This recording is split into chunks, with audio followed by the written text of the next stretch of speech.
بسم اللہ الرحمن الرحیم۔ غزوہ احد میں لڑائی کے انگارے برس رہے تھے۔ مشرکین کی لاشیں بہادروں کی تلواروں کی زد میں آ کر ادھر ادھر بکھر رہی تھیں اور موت سروں پر منڈلا رہی تھی۔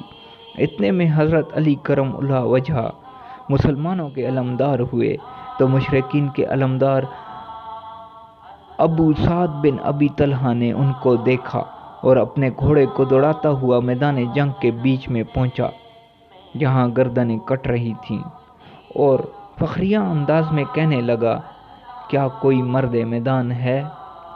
کسی نے جواب نہیں دیا۔ اس نے غرور و تکبر کے لہجے میں پکارا، کیا تم یہ نہیں کہتے کہ تمہارے مقتول جنت میں اور ہمارے مقتول دوزخ میں جائیں گے؟ کیا تم میں سے کوئی شخص یہ نہیں چاہتا کہ وہ میری تلوار کے ذریعے جنت میں چلا جائے یا میں اس کی تلوار سے دوزخ میں چلا جاؤں؟ حضرت علی بن ابی طالب کرم اللہ وجہہ نے اس مشرک ابو سعد بن ابی طلحہ کی پکار کا جواب دیتے ہوئے کہا، اس ذات کی قسم ہے کہ جس کے قبضے میں میری جان ہے، میں اس وقت تک تجھ سے جدا نہیں ہوں گا جب تک کہ تو مجھے اپنی تلوار سے جنت میں نہ پہنچا دے یا میں تجھے اپنی تلوار سے جہنم رسید نہ کر دوں۔ دونوں میدان کارزار میں نکلے، دونوں کا مقابلہ ہوا، دونوں نے اپنے اپنے وار کیے، مگر حضرت علی رضی اللہ تعالیٰ عنہ نے تلوار کی ایک ضرب لگائی اور اس کی ٹانگ کاٹ دی اور وہ زمین پر گر پڑا اور ابو سعد برہنہ ہو گیا۔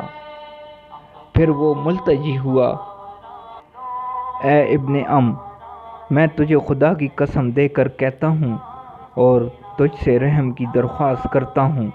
حضرت علی کرم اللہ وجہہ نے اس کو چھوڑ دیا۔ حضور اکرم صلی اللہ علیہ وآلہ وسلم نے اللہ اکبر کہا۔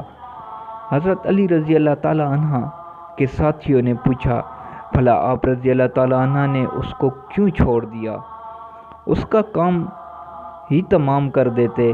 حضرت علی رضی اللہ تعالیٰ عنہ نے ان کو جواب دیا کہ میرے سامنے اس کا ستر کھل گیا تھا اور اس نے مجھ سے رحم کی اپیل بھی کی تھی۔ جزاک اللہ۔